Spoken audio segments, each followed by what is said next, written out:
It's happened once or twice. Sorry. I'm sorry. This Apologize says about that, Captain. Just was slow on the trigger in terms of getting the meeting recorded. So got it. That's okay. The one bike section that's been over by the funeral home, that the one time it happened, the car was dead and we couldn't get it moved, and it should have never been parked there. So when those incidents have happened, we've gotten that straight away, right away. But the one that's by the police precinct has to be deemed for police parking right now. Just we're doing our best to try and fit our police cars in close to that area as we can, as well as the funeral home across the street's been oh so kind to let us kind of have cars parked there when there's not funerals there. Now, someone said, but there are spacings. Those spacings come and go. You have to understand, when we have shift change, there's a lot of cars that will be coming in during that time. So we can't spend our day constantly worrying about, oh, there's a spot open now, let's move it. That's a designated bike spot right now. So that's really kind of what we have to work with. Okay, I feel like this is a topic we can maybe sidebar and talk about more. But are there other questions for our captain? And we have other guests that we want to get to as well. And Jerome, thank you for asking about the other precinct numbers. That's something that we'll get that before our next meeting, so that we have maybe one cohesive report. So thanks for bringing that. Are you talking about crime reports? Because you can get that on the website too, if you need. On our police website, it should have it all on there. Okay, great. Yes, and Sven put that in the chat. All right, Captain Flippo, thank you so much for joining us. And that might have been my dog, but just a reminder to everyone to please. It's mine. Okay, got it. Excellent. Well, thank you so much for having me. Absolutely. Sven, the agenda popped off. So who's our next guest? we've got our school board representative, Ms. White. Excellent. Mariah, thank you for joining us this evening. If you could give us I know there's a lot going on at school board right now. Good evening, everyone. Thank you for inviting me.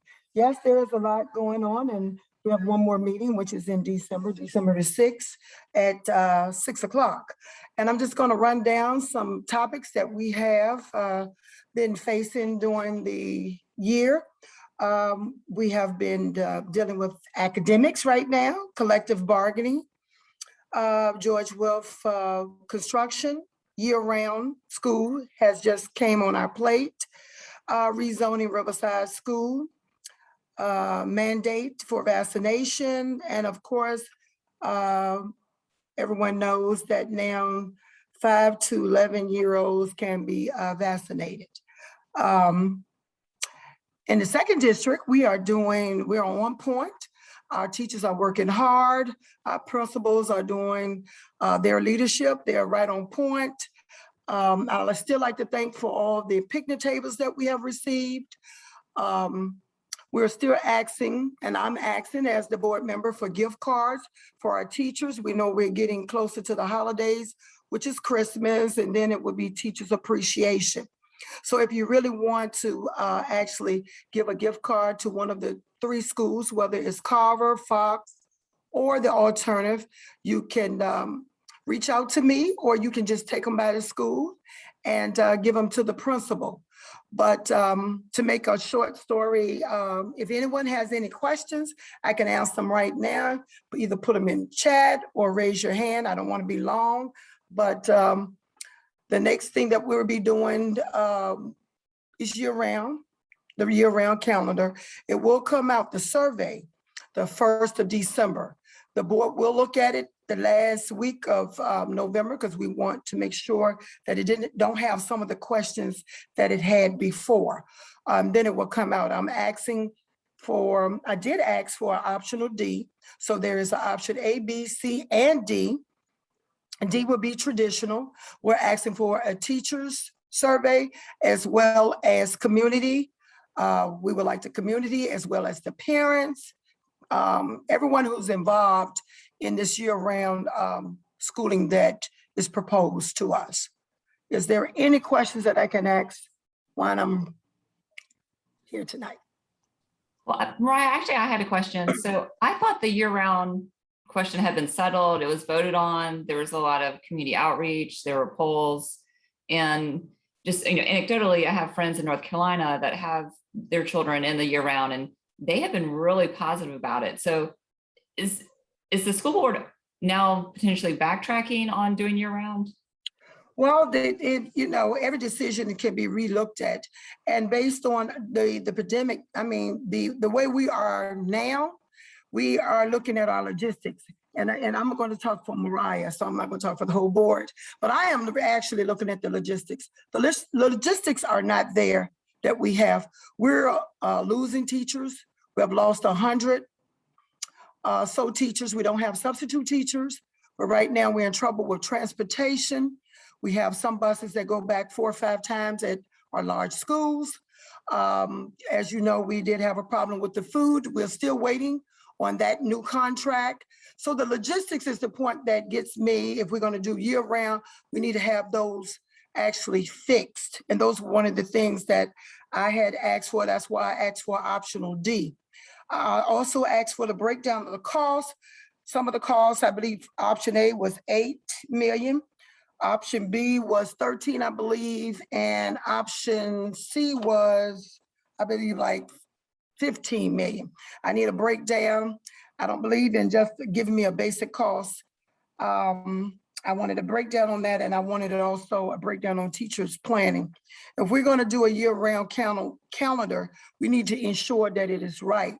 Not only is North Carolina with the year-round, Hopewell just opened up theirs. Theirs is very successful, but they actually looked at it for 2 years, and the teachers actually do the intersessions versus you having a after school program, or we're saying, well, we got a lot of things going on, a lot of pieces that are going on right now.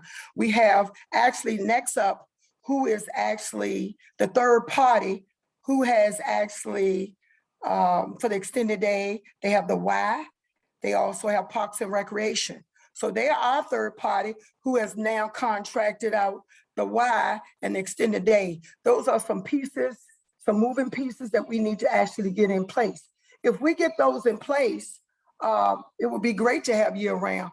Chesterfield has 2 schools that's been in year round for Pallet, which one I work right beside one of them, which is Bellwood. The other one is Falling Creek. But we cannot just put something in place and it's not going to be right. And we're going to be asking, well, where's the buses here? Where's the food here? So we don't want to, which I would say I don't want us to put some in place and then 2 years going down the road, we don't know how we're going to pay for it. So to answer your question, Catherine. Okay, well, look forward to talking about that topic more, but I know we have some other questions for you. Okay. And I believe you had a question here in the chat. Or sorry, it was Tara. Let me get to the chat question because that came in first and then I answered that. I see your hand raised. Okay. Did you do any community engagement prior to voting to rescinding the employee vaccine mandate? I'm very upset about your vote on this. This could potentially endanger the health and life of my 4-year-old who is not yet eligible for vaccine. So I think that did come as a surprise to a lot of folks that we'd had this strong vaccine mandate and then the board voted to rescind it. Okay, on that, I didn't catch the first part of that question, but I'm going to explain it. The mandate still hasn't changed, but we're in compliance at 92% of our employees that are already vaccinated. But we can't make the other 8% wants to be vaccinated, but they will have to. That hasn't changed, the mandate hasn't changed. But the thing that the board did not like, which I'm gonna speak for myself, representing 2nd District, is that money was being taken from these teachers over and over and over. I did not know that they was gonna take money. They said they was gonna take money the first time. I did not know they was gonna take money the second time. But when we got in the board meeting, it was money that was supposed to have been taken. Then in the board meeting, if you look at the actual, go back and look at the RPS Facebook page, you'll see that they said, well, we didn't use that. That was just, I guess that was maybe a scare tactic. I'm not sure what it was, but they weren't taking the money. But I wanted to make sure that I covered the board with no lawsuit, because labor law, you cannot have someone working and not pay them. I do work for the federal government, so I do know the laws. You cannot have someone working and have them and have them working. But we are 92%, so we cannot make 8% of other employees just because we said, oh, we're gonna fire them. The date of October the 1st had already passed and the superintendent didn't fire anybody. So the mandate still exists. He never changed that. He made the act on his, he didn't initiate what he said he was going to do as far October the 1st. But so the board came and said, well, they have to be tested every week. So that's how that happened. Yeah, for me, I find it so frustrating that we're paying for testing when these vaccines are free. Testing is free also. The federal government gave money for testing. We are actually doing, just like if in our meeting, I asked that question too. The Okay. federal government has a grant that they have given. They gave all the schools, Hopewell used it. Richmond did not use it, but Mr. Cameron has stated that we are almost at the end of finishing our paperwork. Therefore, the testing will be free. Because I am against a teacher paying $29 or $40 for testing when it is free. Okay. I think the question at the beginning of it was, did you do outreach on your decision? So this may be a good question. What's the best way for constituents in between my meeting or the school board meeting to know what votes are coming up and how they can give you feedback on things? There's really no way of knowing what votes is going to come up. You can follow the actual board docs. That's our agenda. So if there's something that you're against on the agenda, then you can write to me. But motion will come up and we will vote on it. And I believe that I will represent the second district as decisive as possible in my decision-making process. But there's no way that at a split moment that you're going to know that just auditory comes up, somebody yells out a motion, whether it's 4th district, 6th district, or 7th district. That at that moment, you would just have to know what the decision process making would be. Okay, I've really monopolized your time. Ansley, you've been so That's patient. okay. I like the questions. If somebody else have a question, they can Yes. come Ansley? on. Thank you, Catherine. Ms. White, I actually have a couple of questions, hopefully fairly quick. Okay. The first, at the meeting on Monday, it was concerning to hear some discussion that there may not be a vote by the board at the 1 December meeting on the collective bargaining agreement that was presented regarding RPS teachers. What can the community do to ensure that the board will take that vote at the December meeting? And then my second concern, the discussion, it was brief, about transferring $2 million from the CIP for, yet another need. This is not unique to this board. We have seen decades of this disinvestment in our facilities, but it brings up something that I really wish the board and more importantly, City Council would explore about designating revenues specifically to RPS. Roanoke funds 40% of their school system with their tax revenue. And just wondering if you have any, thoughts on that. Thank you. I'm sorry, I'm hoarse. Thank you, Ms. Perkins, for that. The question about the collective bargaining, I'm going to start with that first. And I'd like the second district to know how I feel about collective bargain. I was the person that said, yes, go ahead.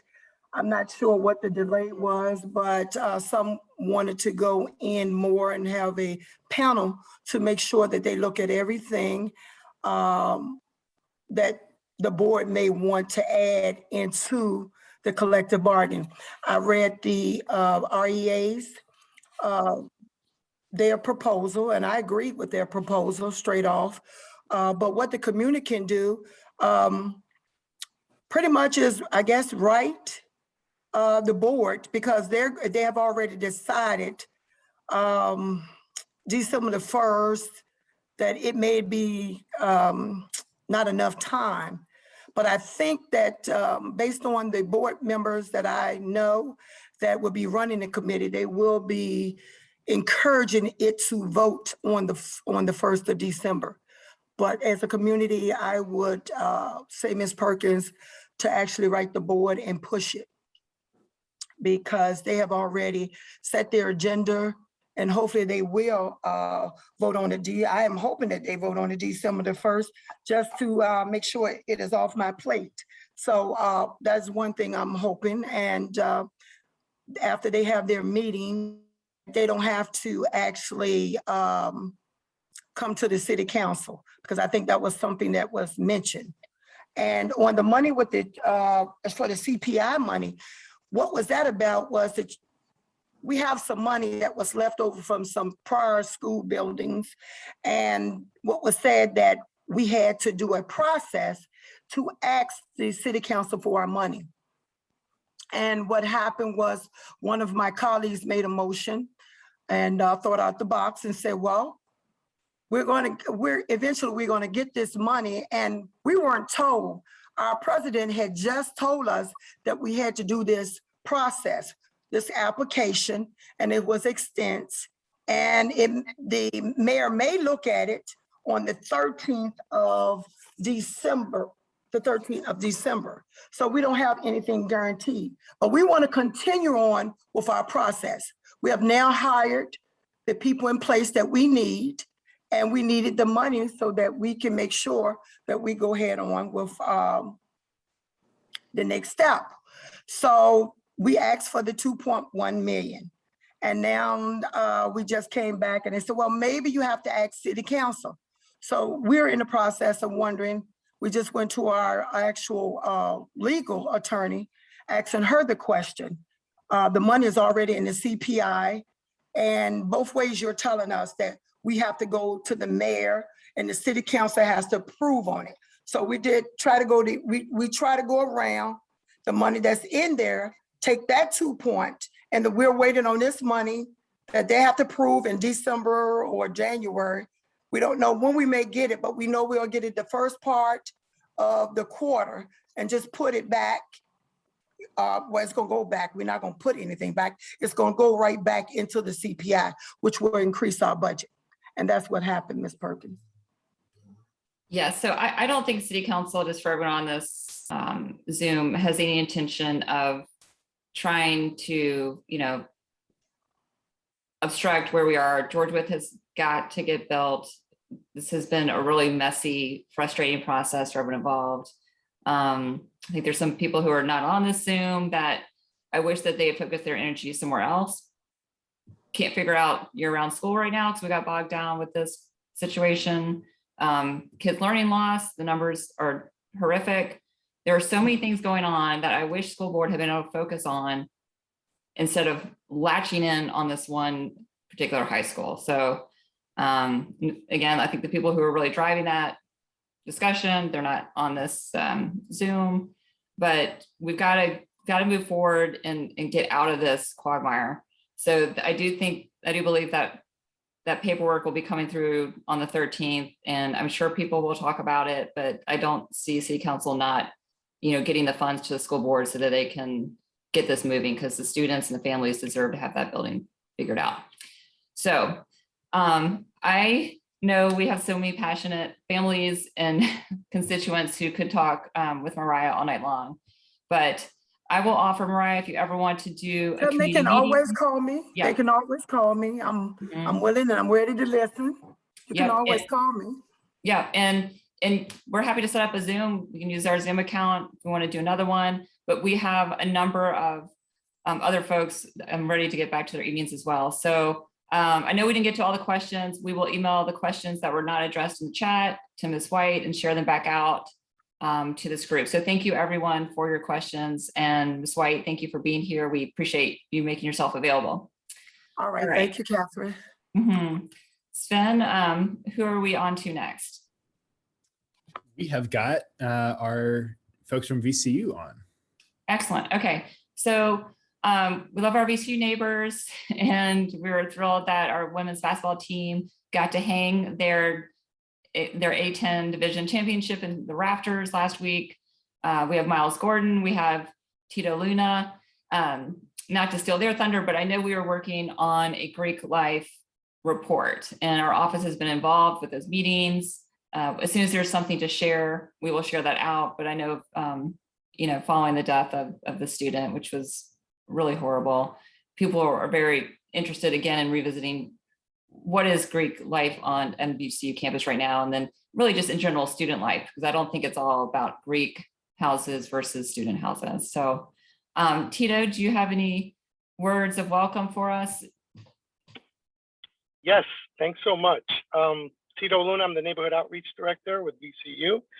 And I just have a couple of items. First is a new addition to VCU's 6-year capital plan, and that is the construction of a new technology operations building at 707 West Broad Street. The cost will be split between the university and the state. Since 1996, VCU has been using the state-owned Pocahontas building located at 900 East Main Street to house the existing operations center and support critical IT and telecommunications and networking for not only VCU, but also VCU Health. But in April, the state let us know that we must vacate the Pocahontas building by December 2023 to provide a site for the proposed Virginia Supreme Court building. So after researching several options, it was decided to move some operations into the cloud, but then also construct a new technology operations center. Now, if you have any questions about this project, we have a website, masterplan.vcu.edu, but you can also email masterplan@vcu.edu. Students are off next week, so you'll get some traffic and parking relief. And the last day of classes is December 13th. And Catherine, you mentioned basketball. As you know, the Siegel Center is in the Carver neighborhood. So we'd like to offer you and your family discounts to upcoming men's basketball games. Go to vcus.com/promos and type in VCU Carver. No spaces, all caps, VCU Carver. And there are about 6 games that will be at a discounted price of $15. So I'm happy to answer questions, but I'd also like to turn it over to my colleague, Miles Gordon. Awesome. Thank you, Tito. And I tell you what, it's really fun to cheer on the women as well. And if you have always wanted to sit courtside at a game, you can do that at a women's basketball game. And the energy is just as terrific, and the basketball is just as skilled. Miles, it's good to see you here. Great to see you as well, Counselor. Hi, everyone. Good to see some familiar faces. But for those who do not know me, my name is Miles Gordon. I serve as the Senior Director of State Government Relations here at VCU. Many of you might know me from my prior role, my first role, and likely my favorite role because it was my first, which is the Director of Government Community Relations, where I dealt a lot with the community, dealt a lot with City Council, dealt a lot with local issues. And so it's really nice to be here presenting to you all and providing a few updates. What I'm going to actually go through today, and also I'd be remiss if I did not also introduce Heidi Krapel, who is the co-chair of the Greek Life Work Group that we chair, which is the University and Community Relations. Heidi, if you want to say hi very quickly before I jump into it. Thank you, Miles, and thank you, Councilwoman Jordan and Sven, for having us and being part of the conversation around Greek life. Yeah, thank you for being here.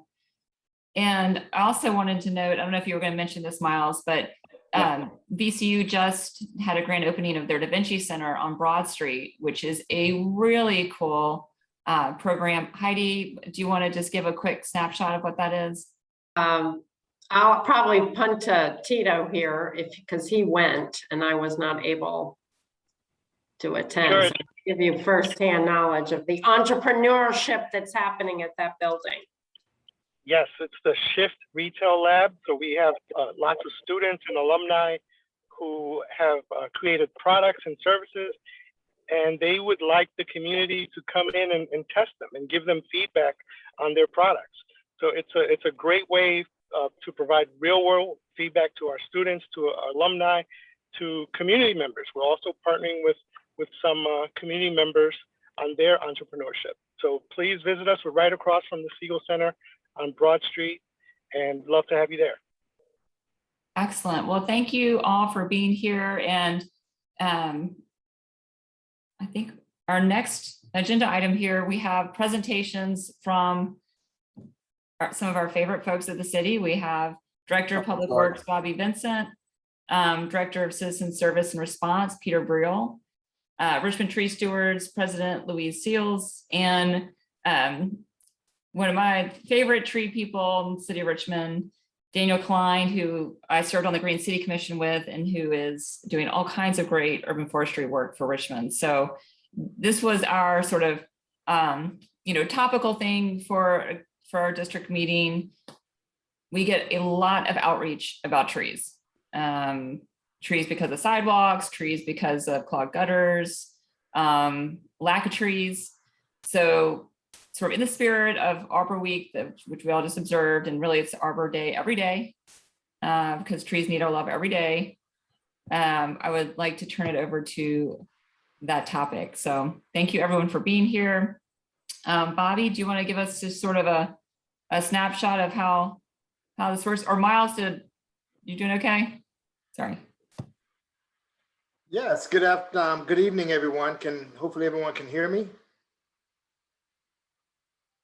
Excellent. With the new technology that we have out now over the past year and a half, it's been kind of weird. I was actually hoping to see everyone in person tonight, but I certainly understand and can appreciate us being virtual once again. We're getting closer and closer, and prayerfully, hopefully soon, we'll all be together once again in a nice, cozy environment. I wanted to start things off, first of all, by saying good afternoon to everyone in the 2nd District.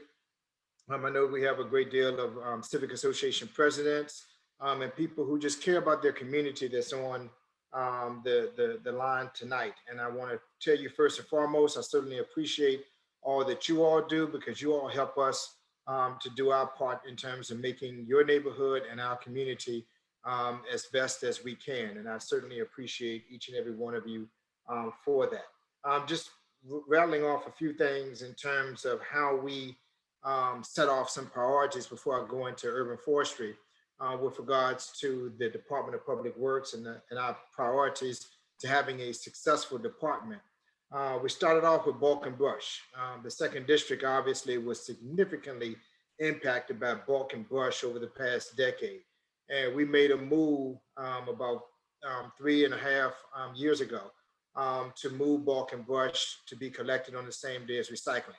I know Peter Briel would be happy about that, because we used to have about 20,000 citizen requests per year with piles of bulk and brush all throughout our city of Richmond for an average of anywhere from 3 weeks to 2.5 months. That has since significantly been reduced to people putting it out and obeying what we've asked them to do for the most part. We still have some people that put it out, but it's significantly better than it used to be. Our second thing was to deal with the potholes in the city of Richmond. So we got up to the point of repairing 20,000 potholes, which was just an astronomical number to be able to possibly fathom. Since that point in time, we're down now to preparing about 6,000 potholes. Why? Because we moved into our next phase, which was paving. So we've been paving our city at about between $15 to about $22 million a year. The 2nd District has certainly seen its share of paving. Have we paved every street? Not by far. Have we paved every neighborhood?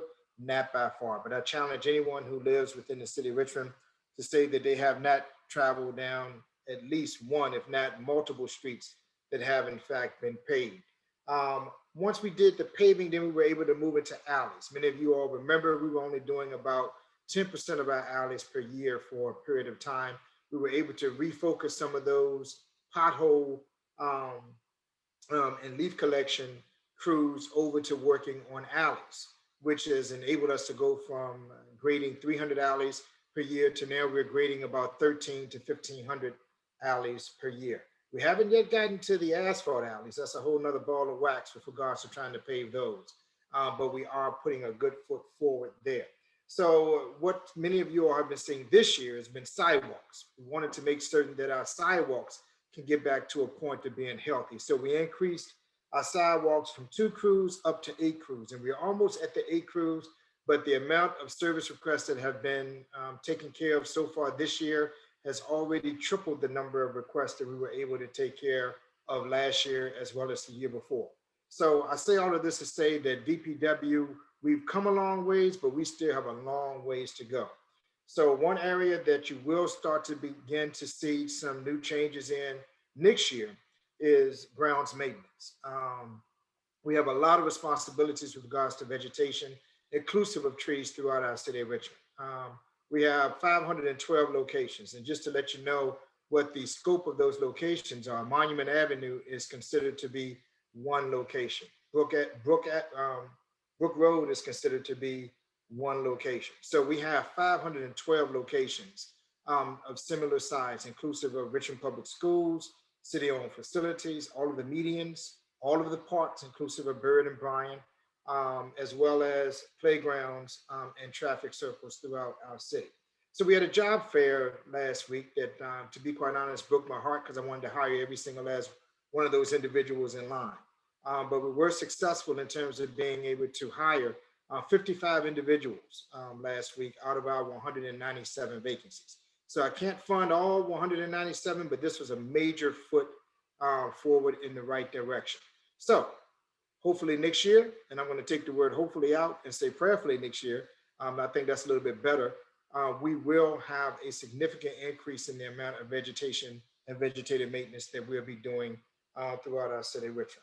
So now looking at urban forestry and our partners in terms of taking care of our city's urban forestry, we have 120,000 tree sites located throughout the city of Richmond, and about 80,000 of those tree sites are filled with trees, which leave us with approximately a 40,000 tree void.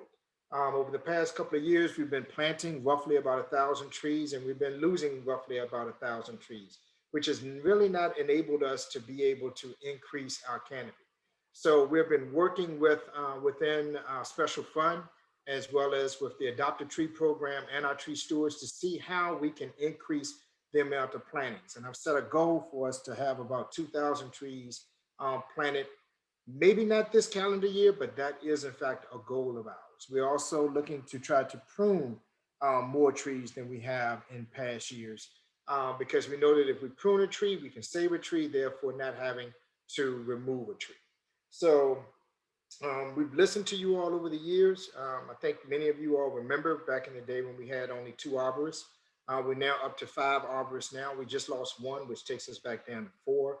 We have 1 arborist that's strictly assigned to traffic engineering and Vision Zero, who's responsible for trimming trees around stop signs and signs of other regulatory signs through our various neighborhoods and thoroughfares. And then we have 3 arborists that are working full-time throughout our neighborhoods. And we are in the process of trying to hire that 4th arborist in order to get us back to where we were at the beginning of the year.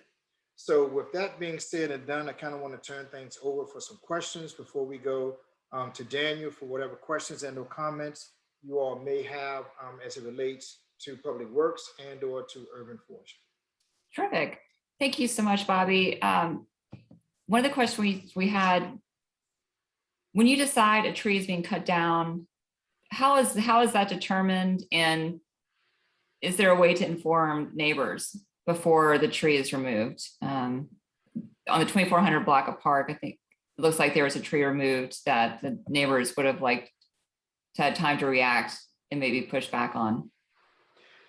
The way that we go about selecting trees to be removed, I tell people all the time, with me, urban forestry is almost two words that almost contradict one another, but there's a certain value in terms of having trees located within our communities and throughout the urban environment.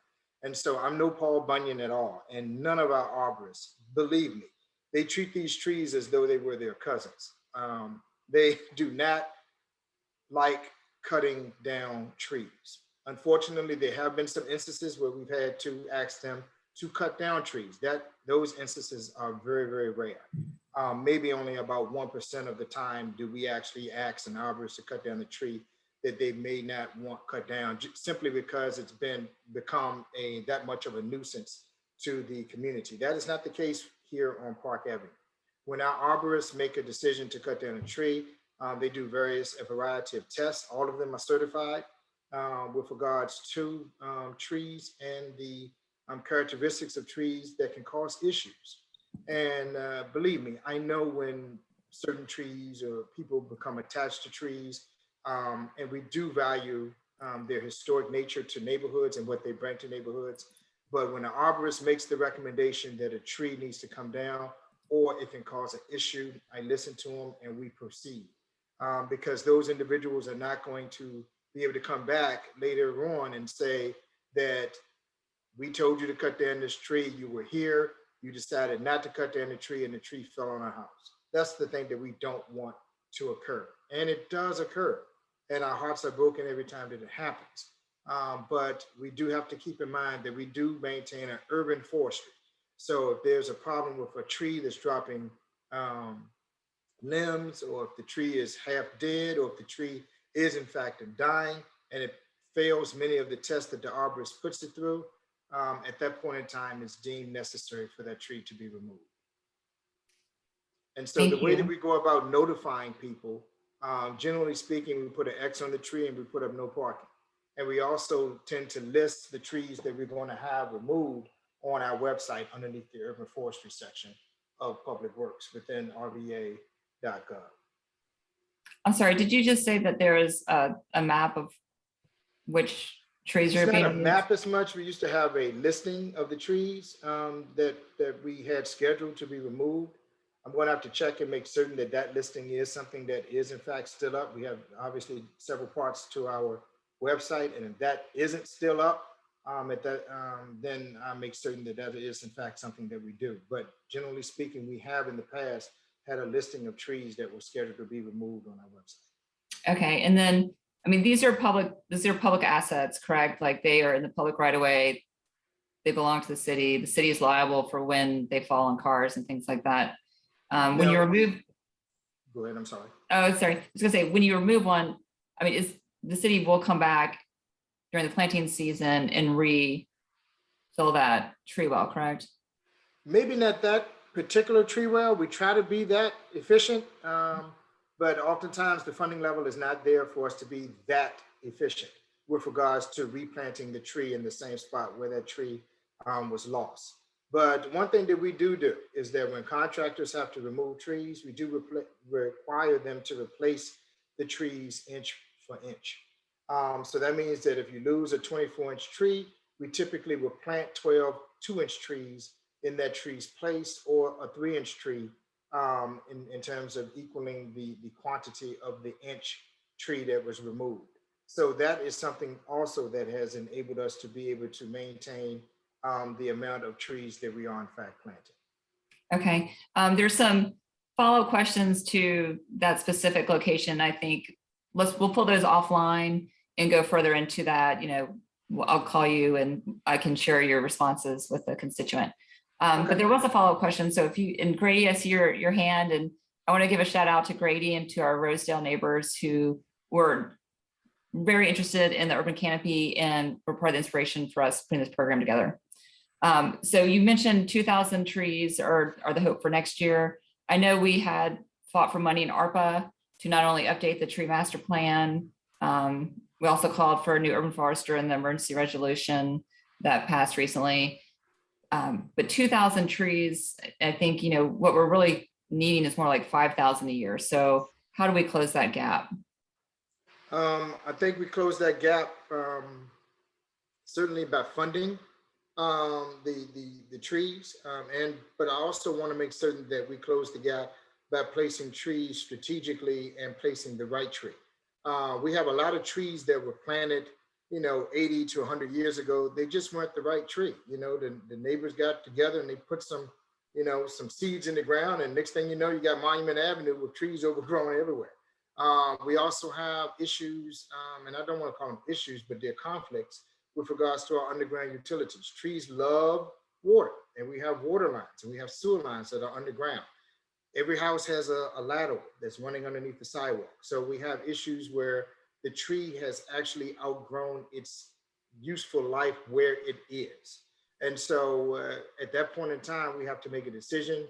Do we have a gutter pan? Do we have a sidewalk? Or do we have a tree? And we've tried some scenarios in order to try to protect the tree, where we narrow the sidewalks and things of that nature. But as a government and as a municipality, we also have to follow federal and state guidelines, which means that our sidewalks must be 3 feet in width for ADA requirements. So we run into all types of obstacles with regards to doing our best to try to maintain and to increase our tree canopy. But the funding of our trees is something that we want to take as serious as possible, and that we want to continue to put more resources towards. Okay, thank you. And I think, I'm guessing, well, let's go to Grady, and then we have a question about potholes, especially on Monument Avenue. And then Jerome, we'll come to you next. And then we'll move on to our other tree friends that have joined us for the evening. Thank you. Awesome. Well, thank you so much, Councilwoman Jordan, Sven. Really appreciate you all being so responsive to us, bringing this up. So my name's Grady Hart. I'm the president of the Rosedale Civic Association up on the north side. And Bobby, I think you actually spoke to a couple of times exactly the types of issues that we as a community are now having. Our streets, several of our streets are lined with, frankly, beautiful oak trees. The issue here is that they probably had realistically in this environment like a 60, 65-year lifespan, and we're now pushing probably 75 years that they've been in place. Over the last 2 years, we've had 2 trees fall directly on homes. Over the years, they have been, cut in such ways where you can guarantee that when that tree falls, it is falling on a house. Luckily, so far, we have not had any serious injuries or deaths occur. But at this stage, some of our neighbors are very concerned because it's not a matter of if those trees fall on homes, it's a matter of when. And I mean, we're talking about giant, giant trees here. So as much as I am a tree lover in every sense of the word, and I have planted many more than I have taken down on my property, I think for my neighborhood, we are wondering, in addition to the issues that we're having with utilities, I know several folks, even just on my street alone, have actually had trees, getting into the sewer lines, and, we're starting to see some real infrastructure problems. When it comes time for a large tree to come down, we're just at the point where it's either going to fall on houses or it's going to get taken down by the city before then. How do we prioritize that? Because there are at least 3 streets in Rosedale where, like I said, multiple trees have fallen, and if they don't get removed over the next 2-3 years, probably, they are going to start falling at a much faster rate on homes. And at some point, someone is going to get seriously injured or killed. Excellent points, Grady, and thank you for your comments there. Very familiar with Rosedale. We paved it, and I think we've also been doing some sidewalk work over there. And the trees are beautiful, and they provide a nice, large amount of shade and a lot of leaves during this upcoming time of the season. Which, remember, bag your leaves, okay? Everybody bag your leaves, and we'll come by and pick them up. One thing that we can do is to certainly have an assessment performed if they have not already done so. I'm taking notes as we go, and I will check with our arborist team tomorrow and have them to schedule an assessment of the trees in the Rosedale area, and to see what we can do from a pruning standpoint, as well as in terms of tree preservation, and also to identify trees that are in the position where they would in fact looking to fail. So that's something that we can certainly do. And if you give us about 30 days, we should be able to have that type of an assessment done. That's great. Thank you so much, Bobby. Really appreciate it. I will talk with my neighbors and just make sure that they they know that that is coming, and certainly look forward to that follow-up. So really appreciate that response. Thank you. And- Awesome. And Sven, if you can have Grady's information, and that way we can have all of the notes collected together so that we can respond back accordingly. Perfect. So, yeah, thank you, Grady. We'll move to Jerome and then move on to Peter Burrell. And, definitely if we don't get to your questions tonight, we will connect you with our partners here and make sure we get follow-up afterwards. Thank you. Hey, thanks everyone. This is Jerome. Can you hear me? Yes. We can. My question is, there's a resident in the Carver neighborhood that's concerned about the trees poking up the sidewalk with the roots expanding onto not only the sidewalk, but onto her property. Is there a remedy for that, number one? And then the second question is that there were 2 trees, old growth trees taken down on Marshall Street. We were going to talk to VCU with the Carver Tree Project about replacing those trees, but I heard that you said that you would want them to be, or if trees were taken down, that you would plant 2 in place of the one that was taken down based on the size. Well, we don't have, what happens if you don't have enough tree wells? Is it just forget about that and just plant where you can? Am I asking the right question? You are asking the right question. And in terms of replacing those trees, we don't put that back on ourselves very often. We put that on contractors to make certain that contractors do the right thing. We also do it on people who may cut down a tree illegally. That's a part of the penalty with regards to that. What we typically do ourselves is that if we do in fact remove a tree, we try to replace a tree accordingly, either within the same area or within the same neighborhood or within the city of Richmond, where we can continue to add to our tree canopy and or maintain it. So with regards to your question, with regards to the tree roots, we do have a tree shaving system where we can shave the roots of a tree. If we can shave the roots of a tree in a way that we can still preserve and save that tree, we do that. If it's a way that we cannot do that, then at that point in time, that tree may need to be removed, especially if it's growing into the utility lines and if shaving those tree roots on the side where it could cause damage to a home or to the public right of way. At that point in time, that tree is deemed a hazard and it is in fact removed.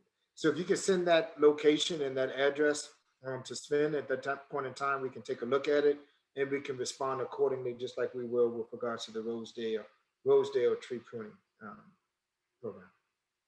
Awesome. Thank you so much. Yeah, we'll get that information to you. All right. We have our fabulous Peter Burrell with us. Peter, are you able to unmute and join the conversation? Absolutely. Good evening. Yes. Well, so, Sven was just a master in putting together the people for this conversation. And we wanted you to be part of this because when you have an issue in your neighborhood, the best first stop is to report to 311. And just as a reminder, always make that a public entry. Well, search if it's already an entry first. If it's not, make it a public one. Give staff time to process it, react in a timely manner. If they don't, then, send us the ticket number and we'll inquire to see what's going on.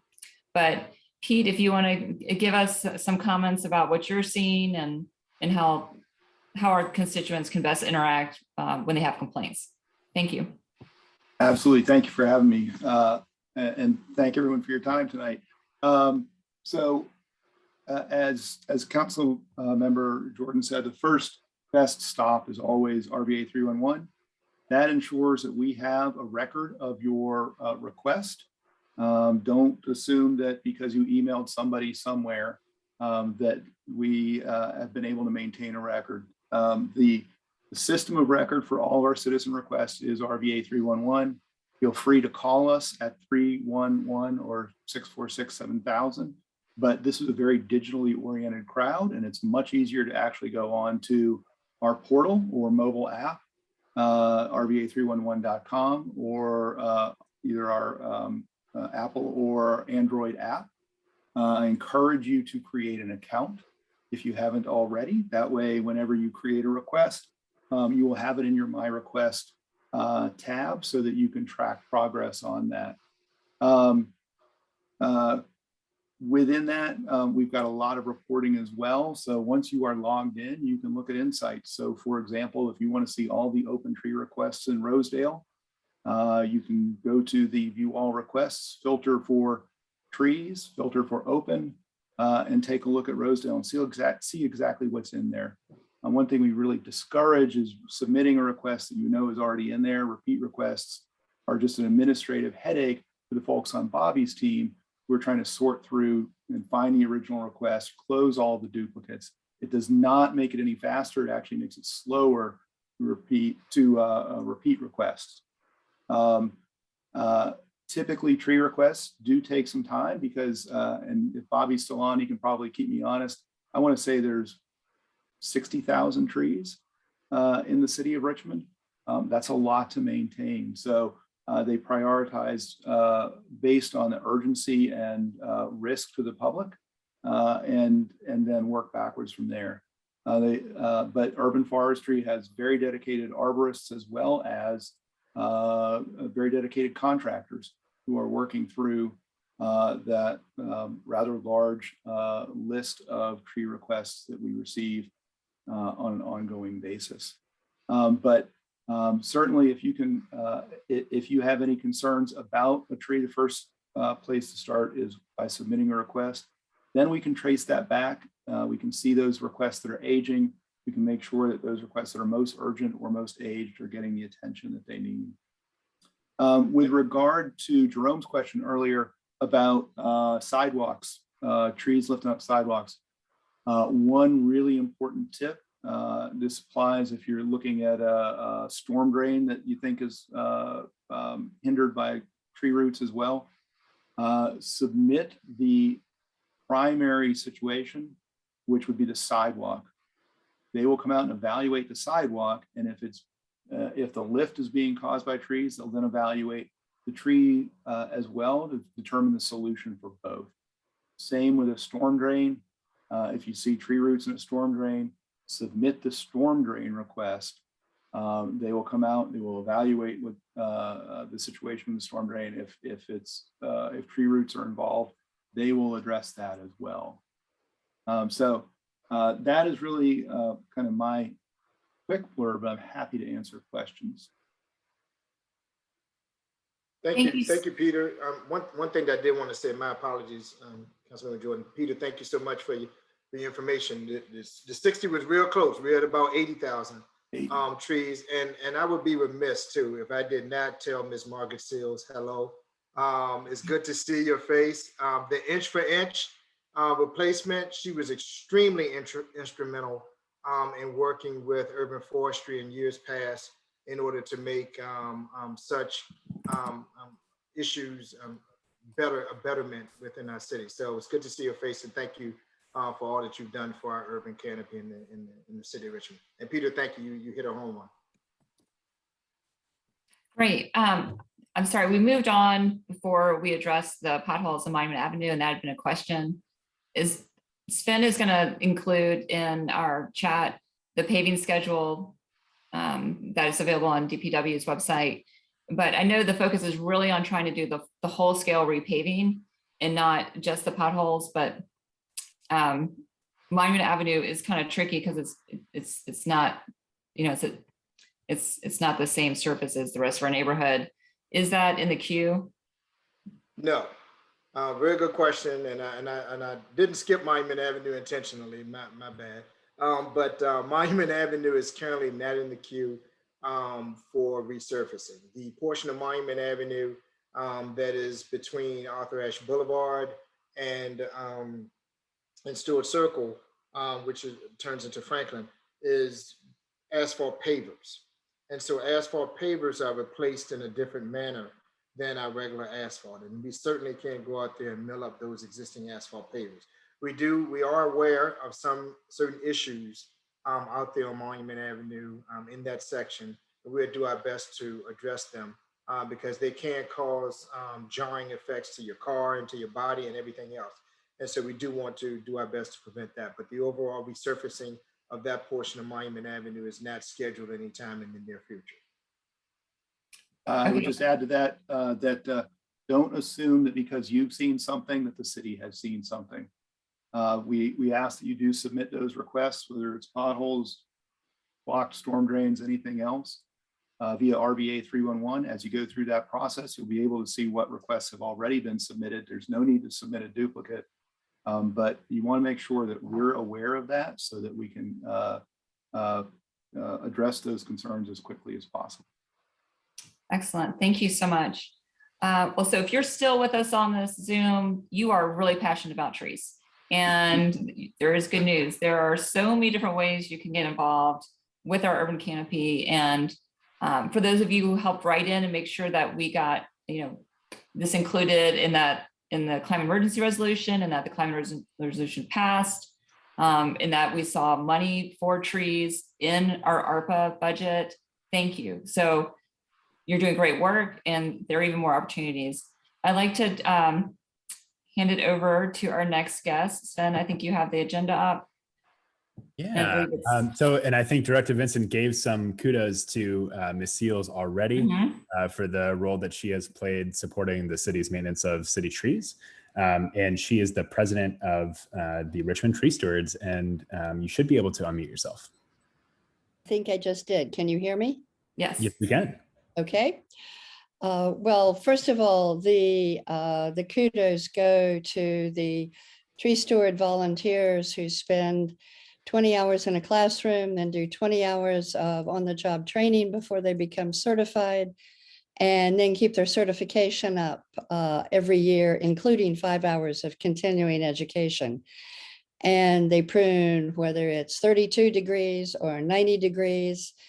And I will tell anyone who has thanked them for the work they have done this past year along Monument Avenue and in the Fan and moving along West Grace now, that the thanks are greatly appreciated. But it's hard work to prune, but it's such an incredibly satisfying thing to do, to look at a street and see that there are no limbs in the way of trucks or moving vans or buses, and that the sidewalks are clear, so you don't have to duck when you get out of your car or walk along the sidewalk.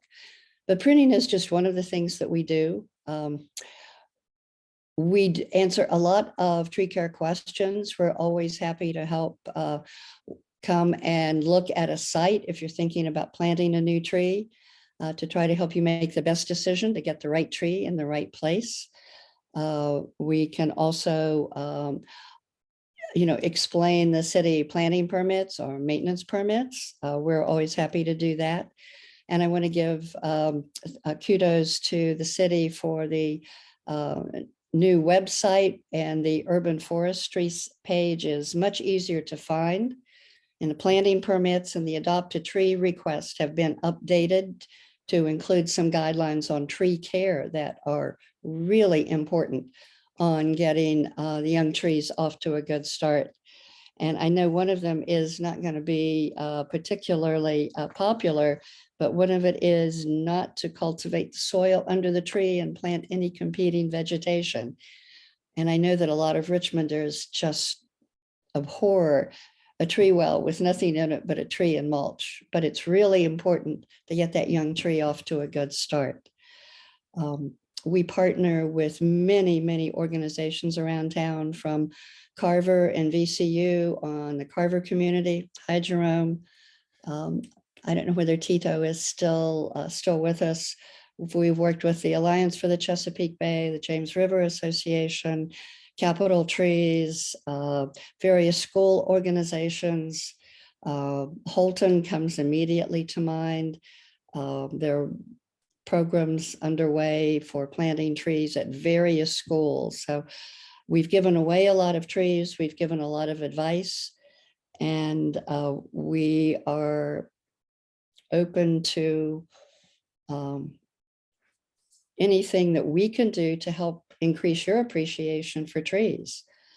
If you'd like to see a tree walk in your neighborhood when things start coming out in the spring, or maybe now, If you'd like to learn more about pruning and because you'd like to prune your own trees, we'll be happy to arrange a community a tree pruning session. And we're always open to requests. If you think your tree may be ailing, if you're concerned about insects, we will, if we have the expertise, we will offer advice. If we don't, we will tell you and give you a good tool on how to find an arborist if you don't already have one. So I hope I've sort of covered the waterfront here quickly, but. That's terrific. And I really appreciate it. And you were a huge help to me when I was trying to pick a tree for my tree well, and we ended up with a serviceberry tree. And it's done terrifically. And I've seen the birds and wildlife come and enjoy those berries. So I really appreciate everything that you and the tree stewards do. The links are in the chat if anyone wants to get in touch with the tree stewards. Janice, shout out to Jackson Ward. They planted 35 trees this weekend with the help of Tree Lab, Groundwork RVA, and Irina Carlos, one of our great constituents in Jackson Ward. So all of our funds, except for a first-time fee for the training class. Anyone who has ever paid for it is welcome to come back anytime during the class, during the annual training course, and attend however many classes they want. But we get most of our money from grants, and for the RVA weekend, we gave away 900 trees ranging in height from about 1 to 2 feet to about 4 feet. And we have given away hundreds of trees in the past. But we do depend on grants and donations. I wouldn't dare ask our volunteers for dues with all of the work that they do. So we are an enrichment partner. And thank you very much for having me. Absolutely. Thank you for being here. There was a follow-up question about the new bike lanes on Brooklyn Park Boulevard. Bobby, if you're still with us, is there a plan to make sure that any trees that might be in the way of the bike lanes, once those are painted, are trimmed back? They are being trimmed back by tree stewards on, okay. Well, I was thinking on Brook Road, but we have working with the biking folks.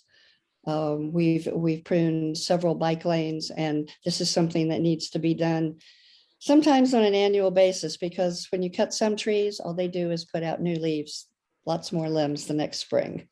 Mm-hmm. Pete, this is a question for you. If there's a long stretch of road, so not just like a single tree well, but like a couple blocks where people have identified the need for pruning, or maybe the whole sidewalk's missing, whatever the city issue is, if it's like several blocks, what's the best way to report that in 311? In 311, you have to put in a specific location. There's not a way to really, put in an address. You may want to add in the description to evaluate the entire block. We tend to be very task oriented towards a specific location. So if you've got, every other tree down a block that has some issues, it is really best to submit every other tree. And then from a reporting point of view, if you want to see what all those requests are in a given stretch, you can use the filters in the view all requests or in the insights tab to see what has been submitted and it's still open. Okay, and you can actually select an individual neighborhood, or you can see the view all requests in the map view and zoom into whatever level you want. Got it. Terrific. Thank you so much. All right, Daniel Klein, what is happening in your universe of urban forestry? Hello. Thanks for having me. I will say that I took the tree stewards class that ended last spring. I'm still working on my hours, but I recommend it to everyone. And I learned a lot, and it was a great way to get a better understanding of the trees that are in Richmond. And so I started Reforest Richmond, which is a collaborative campaign. It's not really an organization. It's really designed to be the connective tissue between a lot of the different tree organizations in Richmond and the city and the community. So Trees, if some of you might already know this, but trees have a network of fungus that grows on their roots, and it connects all the trees in the forest. It's called mycelium. It's how trees communicate and share resources. That's what Reforest Richmond is. So there's all these great organizations that are doing great work across Richmond. So our goal is sort of as a collaborative campaign is to help connect folks to those opportunities, whether it's to sign up for the Tree Stewards class or to volunteer with the James River Association and help plant trees on Menifee Street in the South Side, or to plant trees at the Amelia Street School with the VCU Sustainability Office. So that's kind of what Reforest Richmond is. And I co-run that with Qui Win, who is our AmeriCorps member who's working with urban forestry on community outreach. So together we're working on that. We just wrapped up Arbor Day RVA #2. Last year, we gave away 8,000 red buds that were donated very last minute by Dominion. They said, do you want these trees? And we said, sure, we'll try our best to give them all away. So we ended up giving away about 8,000. And the remaining 4,000, some were planted at different school projects, at different schools as part of different reforesting projects. We also continue to give those out. So this year we did a sort of wanted to expand on that with the understanding that we probably weren't going to get 12,000 trees donated. So the idea was there are a lot of tree organizations that tend to focus on activities in the fall. It's a great time to plant. So there's a lot of tree giveaways and there's a lot of volunteer plantings. And so the idea behind Arbor Day RVA #2 was really just to create a schedule and a map so that folks in any neighborhood in any part of Richmond could find an event near them or that works for their schedule. So if they wanted to volunteer and plant, or if they wanted to pick up a tree from one of our tree stations, they could do that. So we just gave away, the Tree Stewards gave away about 900 trees. We gave away about 500 trees. And then there were a number of plantings all over with a focus on the South Side. So part of the mission of Reforest Richmond is to get Richmond to 60% tree canopy, which is in Richmond 300.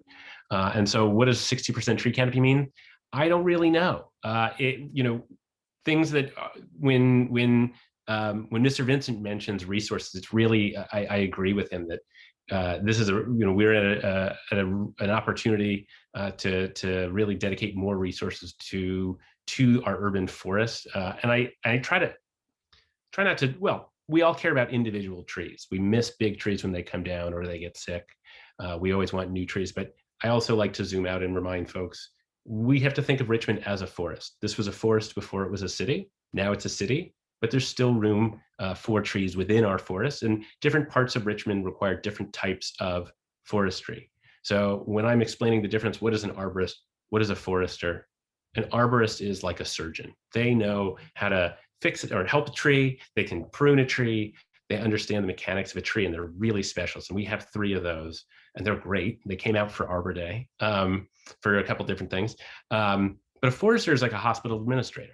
So you have surgeons, arborists, and hospital administrators, urban foresters, and those are the ones who set the overarching strategy. So we're sort of at this moment where I think we have an opportunity to create an urban forester position who could help drive an overarching strategy alongside our arborists.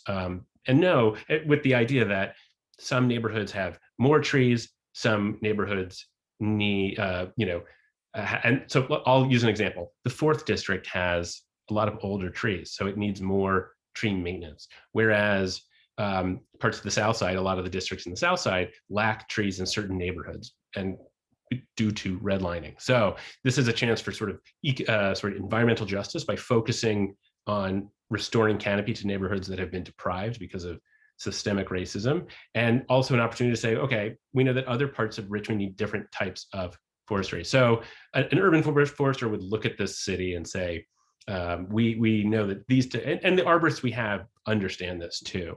But just that I like to give that a little bit of context.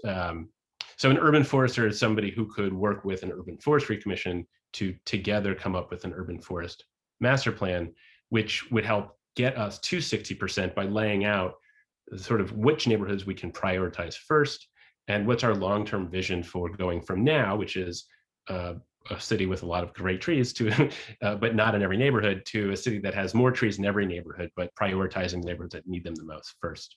Understanding that plant a tree now and you'll get the benefits over time.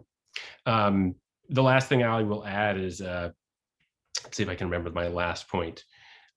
There's a lot that's already in Richmond 300 and the RVA H2O plan, and that's working its way into the RVA Green 2050, which is the sustainability plan around trees. So when I mention an urban forest master plan, a lot of the community outreach has been done in terms of people. We know that trees mean a lot to folks. So we also know what neighborhoods to focus on because we have tree canopy assessment. So this is a chance to update that tree canopy assessment. Our last one was done in 2008. It was done in 2010 off of 2008 satellite imagery. So we've got about a 13-year difference where I would probably argue we've lost more trees than we've planted due to disease, development, weather, traffic. It's the urban life is a difficult one for a tree. Their life expectancy is just shorter. There's less soil, there's less water. It's a harder life for a tree, but not in every place. Parks, trees act different. They have more room to grow. So an urban forest master plan would be an opportunity to update our tree canopy assessment. That's going to show us exactly what neighborhoods we should focus on. We can also look at heat data. That will tell us where there's not enough shade and too much impervious surface. And then the second component to an urban forest master plan, like sort of the two pieces that you'd like to have, is a tree canopy assessment alongside a tree inventory. So a tree canopy assessment is where is the coverage of the actual tree canopy, and an inventory says this tree on public land is this type of species, it's this condition, it's this age, or it's a vacant spot and could use a tree. So those two things both are due for updating. The last inventory was done in 2015. And so there's some updates along the way, but there's definitely a lot of opportunity. And I think one of the things that we can do is help drive volunteers to work with the Urban Forestry Department and other organizations to volunteer to help do that inventory.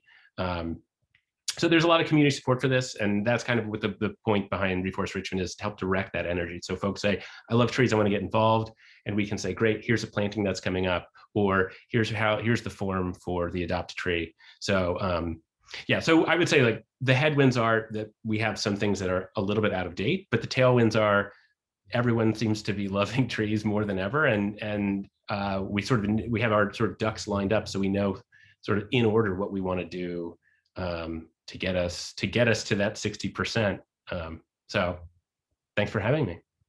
Awesome. Well, Daniel, thank you so much for being here. And thank you to all of my guests who shared their time this evening to talk about trees. And it's not just an aesthetic thing. I mean, this is part of our environment. It's part of what makes Richmond healthy or not healthy.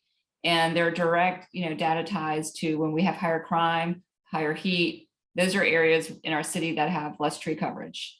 Lower quality air quality.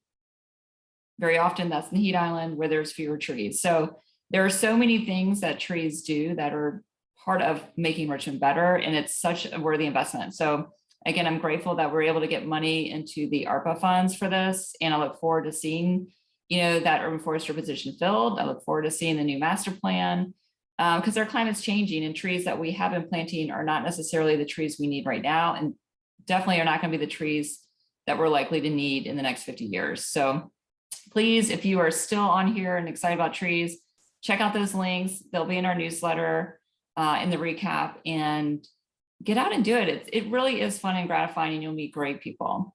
And I think it was very fitting that Daniel went last, because we met on the Green City Commission, which is one of our city's commissions. Yeah, and it's a great one. And we have staff member Jamie Isley with us, who is our new staff appointment for boards and commissions. So she's going to introduce herself, just say hello.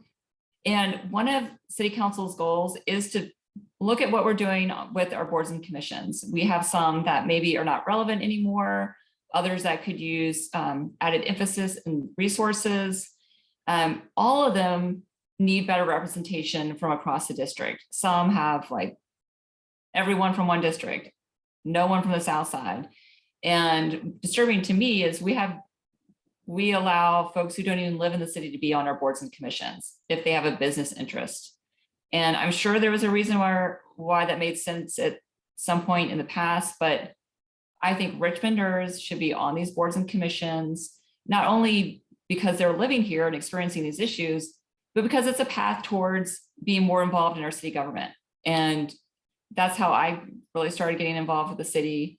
And I just think that should be an opportunity for our own residents. So more to come on that as it becomes something we focus on probably in a work session or committee. But Jamie, tell us a little bit about the openings we have right now and how people can get on the schedule, because I do think it's confusing. We post openings, but really you probably would have had to have had your application in months before. And yeah, there you go. You're unmuted now. Yes, I'm Jamie Isley, Boards and Commissions Administrator. I work out of the City Clerk's office. Extremely happy to be with you all today and to talk to you about how to get more involved in your local government. Boards and commissions are super important, as we know, to help have a voice in your local government and shape an enjoyable community for everyone. So we have 50 plus boards and commissions right now, and council makes appointments to those. And they are made up of local and regional government and non-governmental boards, commissions, committees, task forces, and they focus on different topics and responsibilities. So they're categorized into 3 groups: advisory, policy, and supervisory. And the advisory boards provide advice and comments to council, the mayor, or city agencies. Policy boards typically circulate public policies or regulations or adjudicate regulatory or statutory violations or make decisions binding on city agencies or members of the public, and decides whether or not maybe they're subject to appeal. So, and then supervisory boards, they are responsible for agency operations and appointing directors and ensuring that agencies comply with statutory directives and directives of the board and commission. So I can talk a little bit about our appointment process that we have right now. So the clerk's office posts vacancies to the website on the 15th of the following months, which are July, October, January, and April. And the only thing about that is that we've started to update our website to reflect decisions that were made in the standing committees. So whenever, let's say, for instance, the EHS committee decides to appoint folks to the Aging and Disabilities Advisory Board, I'd note that on the website, and I'd leave those up until that time period is closed so that folks will know not to apply for something that's already been selected. And then detailed information about council boards and commissions can be found on the clerk's application portal, and links to this information I can drop in the chat if that's all right. And the clerk's office is accepting applications, and those applications are accepted through email, fax, mail, in person at City Hall, or through the clerk's application portal. Applications that match the required criteria for a particular board or commission are presented to the board's assigned city council standing committee for review and recommendation.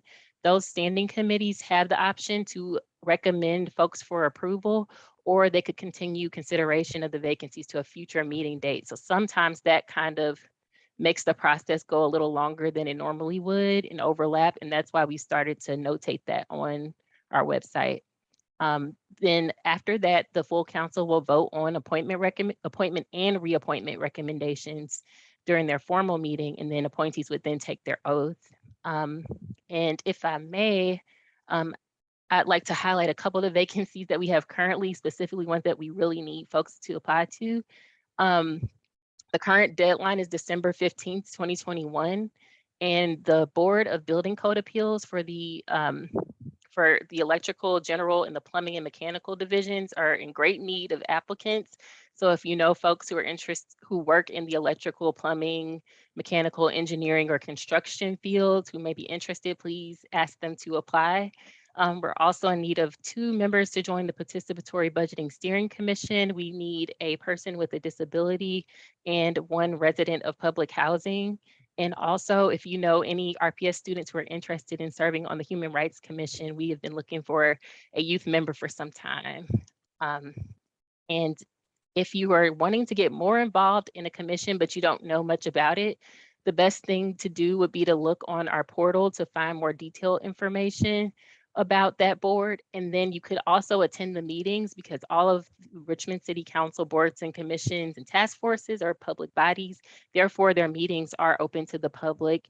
And you could look at the calendar on the clerk's webpage, where we post meeting notices and links to their Zoom meetings or Microsoft Teams meetings or in-person meeting locations that they have. So if you have any questions for me, I can answer those now and drop that information into the chat, if that's all right with Ms. Jordan. That'd be great. Thank you so much. And Jamie, you've been doing an excellent job so far. So we're so grateful that you've taken on this new position. Thank you. Does anyone have any questions for Jamie while she's here with us? Sven has added, both Sven and Jamie have added information on the boards and commissions, as well as Jamie's contact information. So you can always reach out to her during office hours for more discussion on this or your questions. I don't see any. So thank you for being here, Jamie. I know you guys have an extra long week, so I hope you will go get some rest. And at this point, we will transition to our council updates. Sven, are you still with us? I know you had. Yeah. Okay, great. Awesome. I'm going to let Sven give some updates on the legislative work we've been doing, and we'll close out with Q&A. Thank you to everyone from the city that joined us. If you are still dying to be part of our district meeting, you're welcome to stay. If not, thank you for having been here.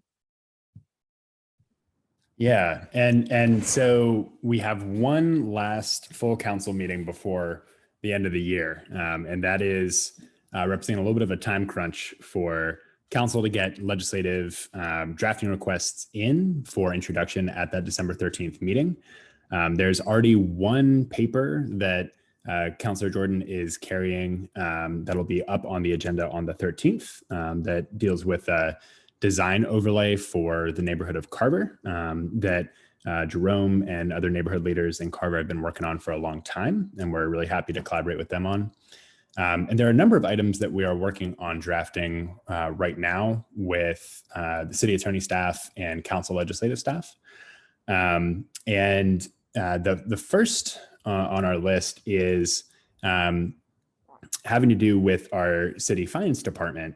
And in statute, the lack of flexibility available to our really incredible city finance staff that want to be kind of solution oriented, customer service friendly, and help people navigate what can be a very complicated variety of taxes and fees that are owed to the city. But unfortunately, because of how some city statute is written, they are not afforded a lot of flexibility to waive fines and fees for residents who have demonstrated a good faith effort to really try and abide by those requirements, but for various reasons may not be able to. So that's one thing that we are working on with the city's legal department right now to figure out how we can format that piece of legislation. I'll stop for just a second if anybody has any questions on that, and I will also go ahead and allow folks to unmute themselves since we are now relatively far into the program. And as Catherine said, you got to really love this material at this point. So I don't think we have any Zoom bombers on the line anymore. But if folks have any questions on that, I'm happy to talk more about it. Let's see. We're also working on the 20-mile-per-hour ordinance. Speeding is a huge issue across the district, across the city, across the country. During COVID, people were off the streets. And when they came back, it's like they forgot how to drive. Everyone is driving way too fast. I feel like at any stoplight or stop sign I'm at, the chances that the person comes to a full stop, nominal. Chances that someone runs red light, 100%. 100% there's gonna be someone that ran the red light. So some of these traffic solutions and safety solutions that we're working on are an ordinance looking at, 20 is plenty is something that has gotten traction across the country, lowering speed limits in residential areas, high accident areas like Carytown. So that's something we're working on with Stephanie Lynch's office. We also are working to request the powers from the General Assembly to expand where we can have red light cameras. Right now, they're allowed in construction zones and in school zones. And shout out to our Principal Giles from Carver, who is on the Zoom. We're so glad she's here. We want to make sure her students, staff, and families are safe when they're coming to school. So not only do we want to be able to have these speed light cameras in school zones, we want to have them anywhere that RPD is getting a reaction that there's dangerous driving. And certainly there are a lot of areas beyond what we already know to be. Sven, I think what was next on the list here? We had. So, and one thing that folks on this call who are regular attendees to the meetings will not be, this will not be new to you, but the Office of Sustainability has been an issue that Catherine's been working on ever since her days on the Green City Commission, and was a key element in the climate emergency declaration that Council universally passed earlier this fall, and really establishing an empowered, independent, well-funded and well-staffed Office of Sustainability that can coordinate all these really critical issues that we've talked about tonight in terms of our tree canopy and all the other sustainability challenges that the city's facing, and help to really implement the recommendations that are going to come out of the RVA Green 2050 sustainability planning effort as well. We've talked about boards and commissions tonight. A wonderful confluence of those issues because of residents reaching out to our office about some pretty exorbitant towing fees that they experienced.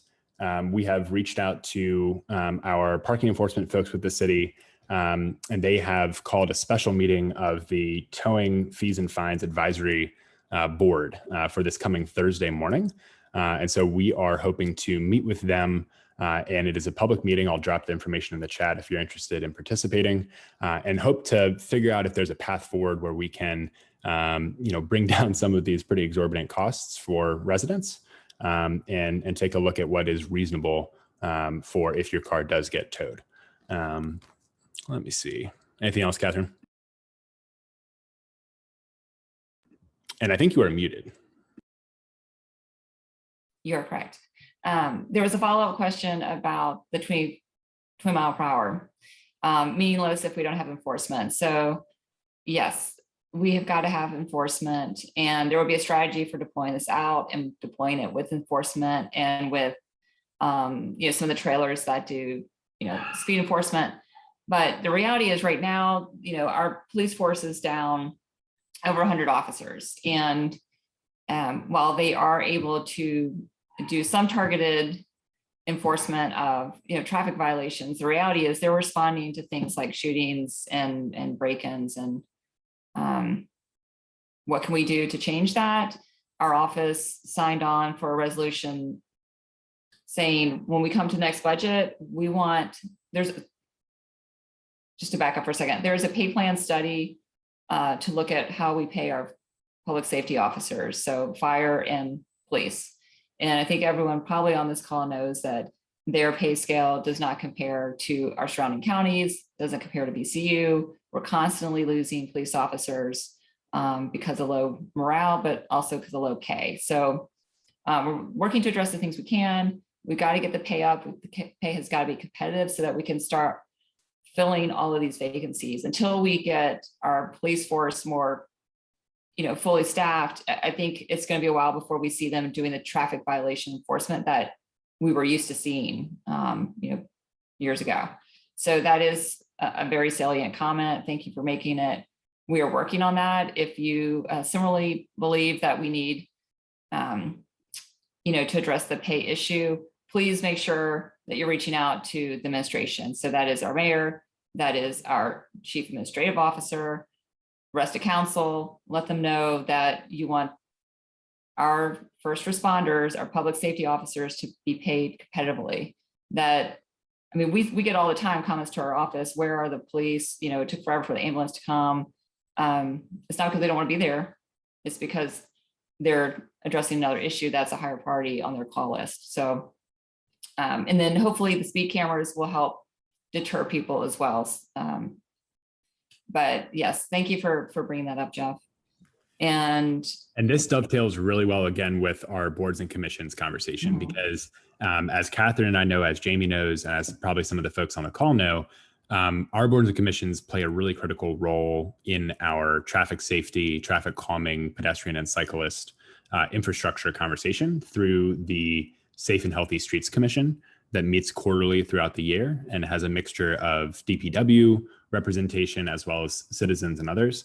And I don't believe, Jamie, correct me if I'm wrong, but I don't believe that there is any vacancies for our citizen appointments right now, but tune into those meetings because some really wonderful content is shared. Some great discussions around problem solving these really complex issues is done. At least for me, that flew under the radar until I dug into our boards and commissions. Absolutely.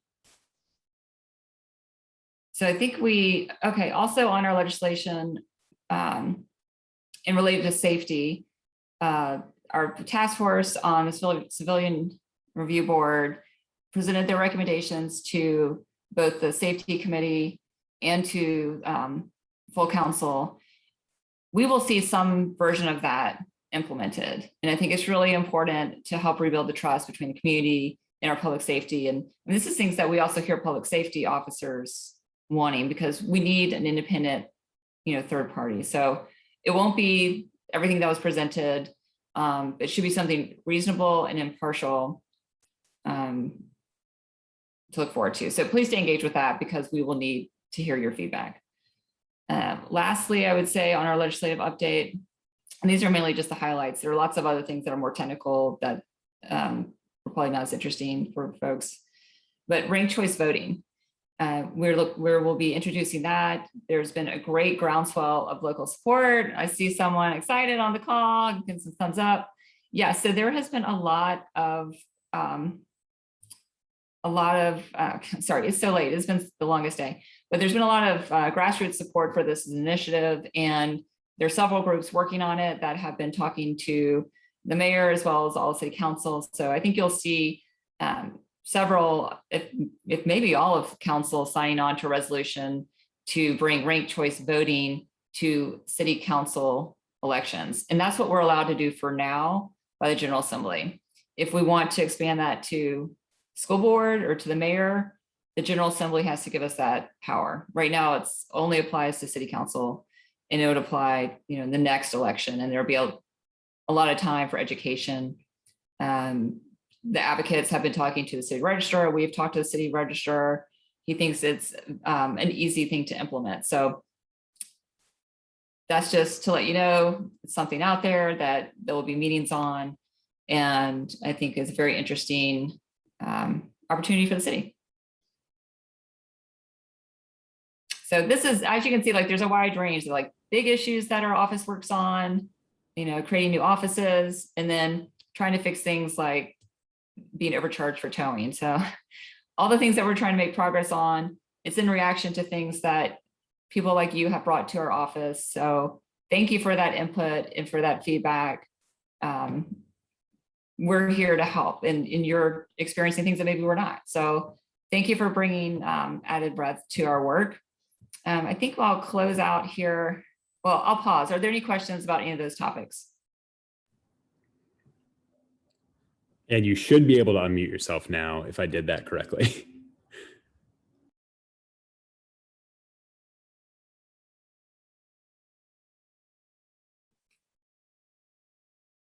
There's a question about cameras. So cameras are they automatic ticketing?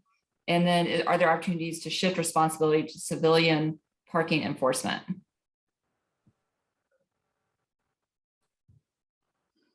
They can be automatic.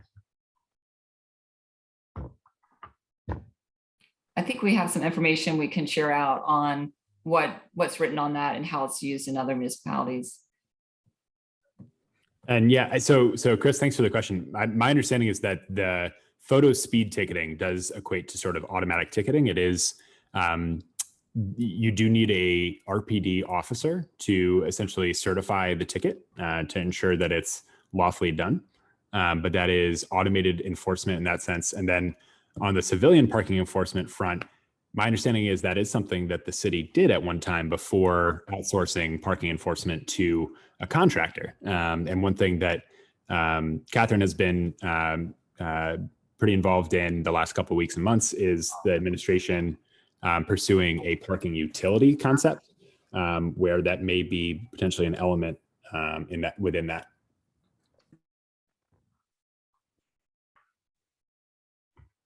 Thank you. Good questions. Stephen, I see you unmuted. Did you have a question? I just wanted to say thank you to you and Sven. Thanks for everything. Oh, you're welcome. We had a loaded evening and a loaded agenda, and I want to thank you for getting through it. Thanks. It was tough. We could have spent so much more time in any one of those. Yeah.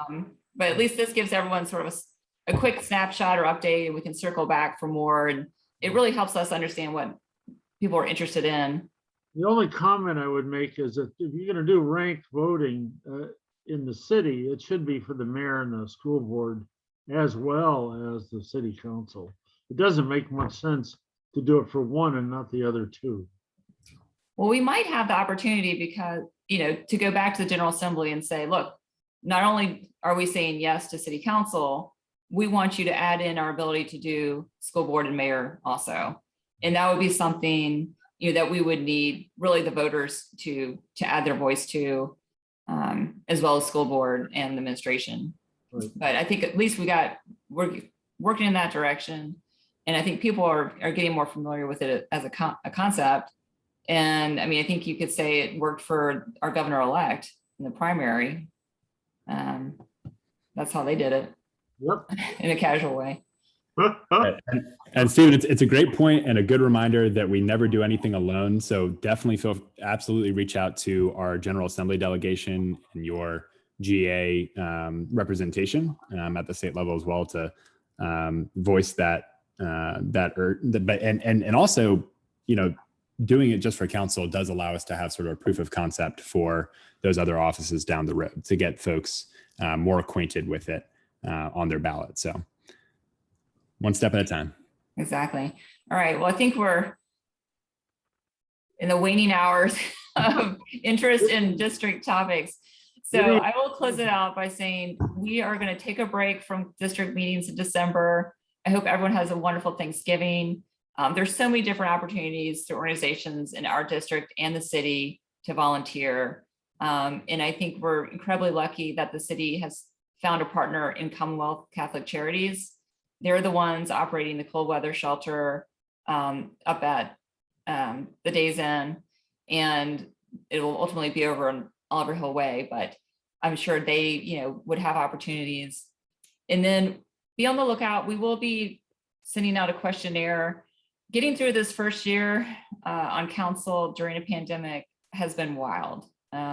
So we took our best stab at it. I know there are things we can improve on. We will be asking you what you want to hear more of or less of. Do we need to have monthly meetings? Would you rather have fewer? We're hoping to move to in-person.